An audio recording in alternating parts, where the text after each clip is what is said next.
வாங்க.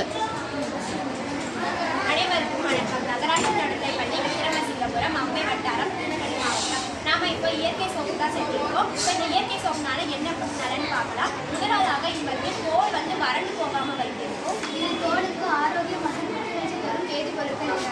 உணர்திறன் சருமத்திற்கு இது ரொம்ப ஏற்றது. முகப்பரு, தோல் தொற்று, அரிப்பு போன்ற பல பிரச்சனைகளுக்கு இது தீர்வு காண்கிறது. சுற்றுச்சூழலுக்கு இது ரொம்ப பாதுகாப்பானது.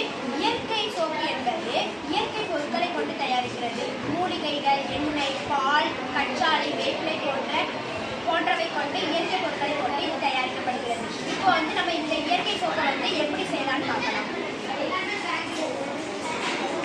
ஹலோ எவ்ரிவன், இப்போ நம்ம என்ன பார்க்க போறோம்னா பியர் சோப் வச்சு எப்படி வீட்லயே நம்ம ஒரு சோப் செய்யலாம்னு பார்க்க போறோம். நேச்சுரலான சோப் எப்படி செய்யலாம்னு பார்க்க போறோம். ஃபர்ஸ்ட் நம்ம வேப்பில சோப் செய்ய போறோம். வேப்பில நம்ம உடம்புக்கு ரொம்ப நல்லது. ஸ்கின்னுக்கு எந்த ஒரு பாதிப்பும் ஏற்படாம இருக்கும். ரொம்பவே நல்லது. ஃபர்ஸ்ட் இந்த வேப்பிலையை நம்ம மிக்சியில போட்டுக்கலாம்.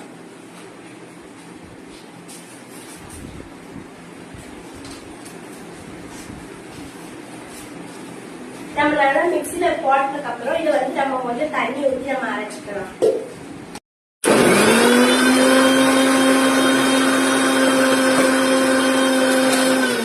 நம்ம நல்லா மையா அரைச்சாச்சு. இந்த மாதிரி நல்லா மையா அரைச்சிக்கோங்க. இப்போ என்ன செய்யணும்னா நம்ம பியர் சோப்பு இருக்கு. பியர் சோப்பை நல்லா குட்டி குட்டியா நம்ம வெட்டி போட்டுக்கலாம். ஒரு 1/2 சோப் போட்டாக்குல உங்களுக்கு ஒரு சோப் வந்துடும்.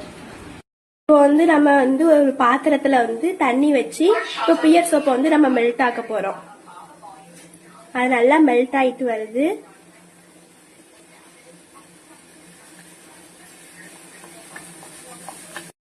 நல்லா மெல்ட் ஆயிட்டு இது கூட நம்ம அரைச்சு வச்ச வேப்பிலைய கொஞ்சம் ஊற்றுவோம். ஊத்துனதுக்கு அப்புறம் இது நல்லா மிக்ஸ் பண்ணி விட்டுருவோம்.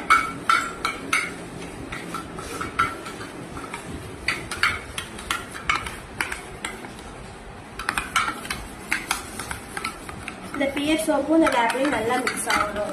அதனால நம்ம கிண்டி விட்டுலாம்.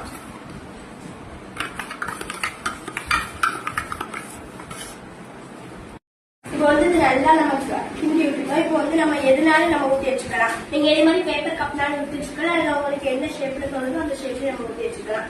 நம்ம எந்த இதுல ஊற்ற போறீங்களோ அது கொஞ்சம் எண்ணெய் தடவிக்கோங்க. அப்பதான் உங்களுக்கு காலைல ஃப்ரீஸ் ஆகி வரப்போ கொஞ்சம் ஈஸியா வரும். இப்போ நம்ம ஊற்றி வச்சுக்கலாம். அதுல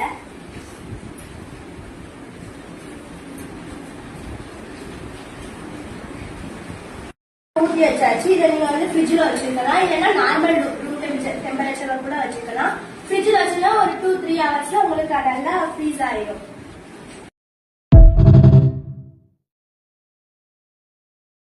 பாத்தீங்கன்னா நம்ம நீம் சோப்பு ஃப்ரீஸ்ல வச்சது இப்போ நம்மளுக்கு நல்ல ஒரு சோப்பு வந்துட்டு. இது நாம எந்த ஒரு கெமிக்கல் ஆட் பண்ணாம நேச்சுரலா தான் நம்ம இது பண்ணியிருக்கோம். அதனால நீங்க ஸ்கின்னுக்கு ஒண்ணுமே ஒரு பிரச்சனை வராது. நீங்க தாராளமா இதை ட்ரை பண்ணி பார்க்கலாம். இன்னொரு சோப் பண்ணியிருக்கேன். அது பீட்ரூட் சோப். அதே மாதிரி தான் பீட்ரூட் நம்ம அரைச்சி அது கூட கொஞ்சம் ஆலோவேரா ஆட் பண்ணிக்கணும். ஃப்ரெஷ்ஷான ஆலோவேரா ஆட் பண்ணா ரொம்ப நல்லது. தோலெல்லாம் சீவி ஜெல்லை மட்டும் ஆட் பண்ணிக்கணும். ஜெல்லை நம்ம பிசு பிசுன்னு கையில் ஒட்டினால நம்ம கொஞ்சம் அதை வாஷ் பண்ணிக்கிட்டோம்னா நம்ம முகத்துக்கு சில பேர் முகம் கொஞ்சம் இச்சிங்கா இருக்கும். அதனால வாஷ் பண்ணிட்டு இது பண்ணா உங்களுக்கு நல்லா இருக்கும். இதுதான் பீட்ரூட் சோப்பு.